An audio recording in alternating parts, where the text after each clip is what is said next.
Hello everyone, and welcome back to the channel. For those of you who are new, I am Miranda.Marie. For those of you who are returning, welcome back to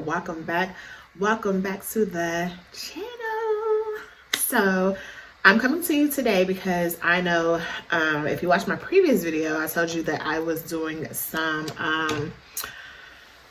site visits for my job. This is actually my week that I work from home, but because I am working from home, sometimes they send us out. They just recently started this team. It's called our OSHA ADA department. They had it in place before, but they did it a little differently. Now they actually have an actual team. And what the team does is they scout for other locations for my job to be able to rent out for like what I call timeshares. If you've been following along in my videos and I've given you a little bit of information regarding my job, we have three primary types of visits that we do. We have our mobile clinic, which is actually like a clinic on wheels, and we will go and park somewhere, whether it be a hotel. Sometimes it could be like the front of the Lowe's parking lot, a Dollar General, just in a rural area where our claimants are not able to get to a provider, specifically if they are in need of VA services. So we will park the mobile clinic there, and it has mostly everything we need on there, pretty much everything we need on there.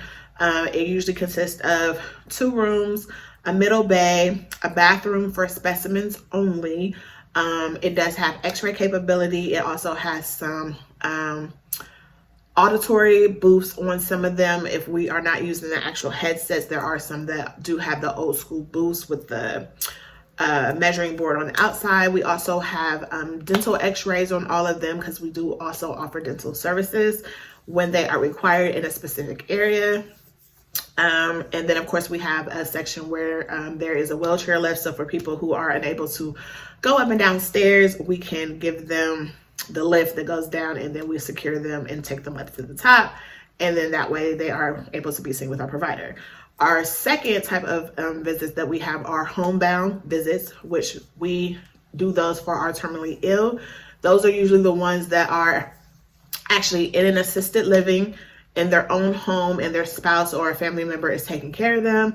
And sometimes they actually may be in a like a VA hospital or a VA LTC facility. And then our third and final type of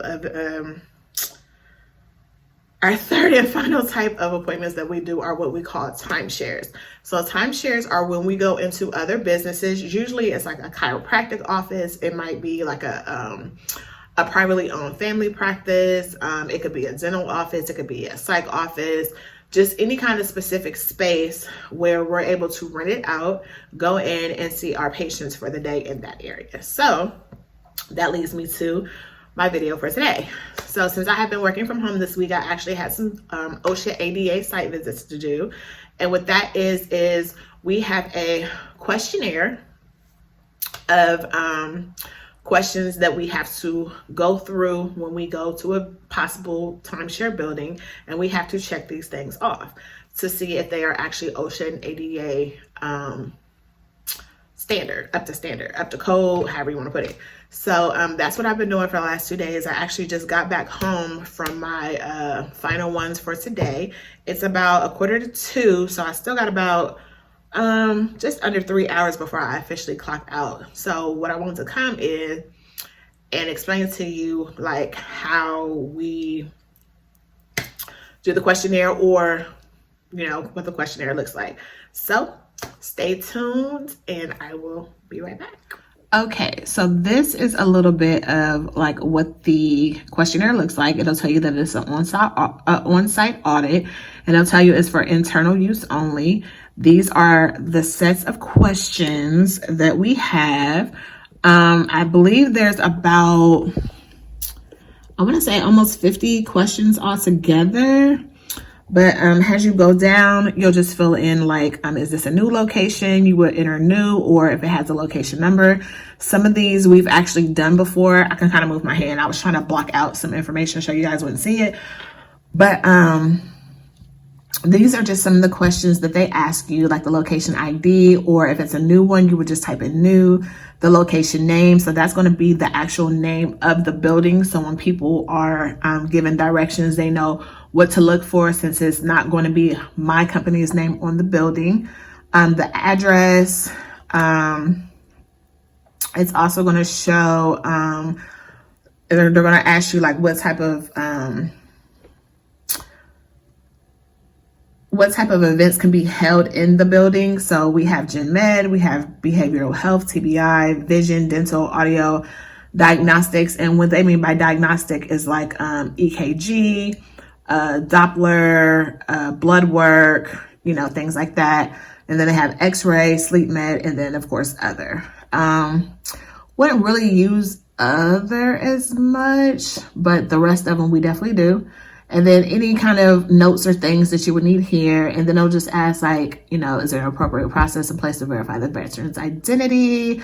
Does the veteran check-in, provide privacy? Are the veteran's records properly secure? And I would just answer these accordingly, as it will go through. Is the location easily identified by signage? Is there a handicap accessible parking? And then that goes into why they actually have an actual person go out to do it, is because we actually have to take pictures. So if you notice here, is the location easily identified by signage? Photos require exterior building, suite door, or building directory. You'll put yes or you'll put no, explain, and then take photos, which we take photos whether they do or they don't. Same thing with the handicap. Minimum one accessible parking space sign that includes international symbol of accessibility, handicap sign, at least 60 feet above ground, accessible route to building, photos required. So I had to take a picture of the handicap actual sign and then of the actual parking spot that also holds the symbol. Is the location entrance wheelchair accessible? We have to make sure that there's a ramp or at least a route that's 36 feet wide. Accessible door, making sure it's wide enough so that our patients with wheelchairs are able to get in and out. And of course, if there's any handrails or handholds in place as well, with a diameter of 1.25 to 2 inches. So you would make sure you take a picture of those. If you do not have them, you would just explain why. And then in A is just, some buildings don't have handrails and handholds because, a lot of buildings here lately, they're just flat level. You could just walk right into it. So you wouldn't need, of course, the stairwells. Some people have stairways, some people don't. Is the floor safe and free of tripping hazards? Clinic furniture, good use or repair? So those are the type of questions that they have. Of course, exit signs. Are the signs lit up? Are the exit routes clear of obstacles? Is there evacuation map displayed with the exits labeled clearly? Reporting, crisis line information, protocol, if the claimant is suicidal or anything like that. PPE gear is available and utilized. Hand sanitation, waste disposal, biohazard, sharps containers, things like that. Of course, is there a first aid kit, fire extinguisher information, just all those different kind of things.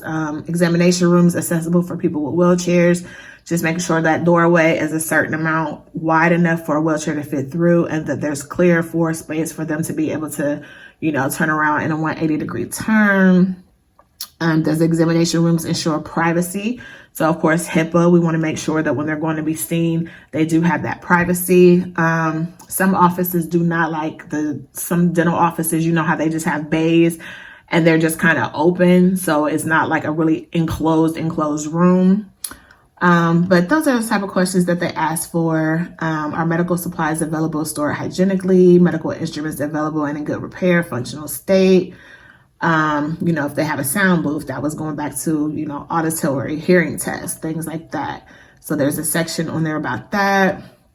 Regarding the instruments, vision, visual field perimeter, slit lamp for vision. And then of course we go into the dental regarding the chairs, the different instruments, and you would just make sure you take pictures of that. And then here where it says required photos, you know, there's a little asterisk there. These are all the photos that we absolutely need to take if it's available. So I would just go through and check everything that I took a picture of.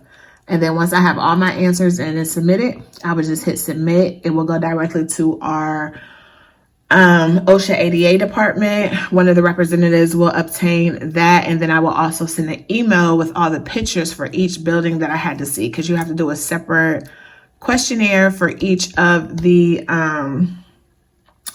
site visits that you do. Although they have the same questions, you still have to submit them differently so that they have them.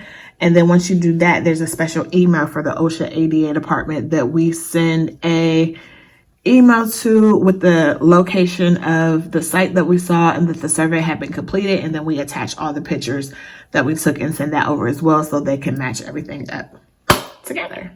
So that is it for that. So for the most part, that is it for that. I just wanted to kind of come back on here and just give y'all just a different vibe of my job and what I do sometimes when I'm working from home.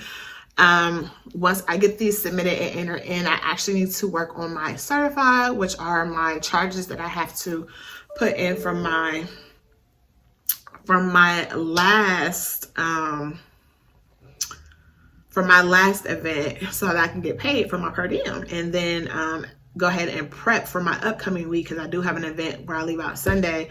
Well, technically I actually don't leave out Sunday, because the first location is actually located in my city, so I don't have to go far. And then I like to go ahead and start prepping that, so then as the charges start to fall in, they can just automatically link to it. And I'm going to check on some of my chart prep for the week, because some things have been changed around. But other than that, I just wanted to give y'all a little taste of what our OSHA ADA sites questionnaires look like. I was going to try and do some videos where I was actually doing it, but it was too much to try and juggle my work phone plus this phone, trying to get video, plus they were seeing claimants as well.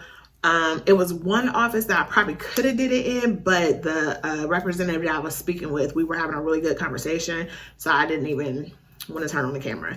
But yeah, so that's the OSHA ADA site visit information. Let me know down below if you guys want to see anything else, or if you have any further questions regarding it. Or let me know if your office does that. Like, do you have a special department, or do y'all do it yourselves? So just let me know. But make sure you are subscribed to the channel. Click that notification bell so that you know each and every time I upload a video. I hope everyone is having a wonderful week so far. This is week 14 of 2025. We're almost at week 15. Can y'all believe it? It's already April. Crazy. But I hope everyone is doing well, and until next time, bye.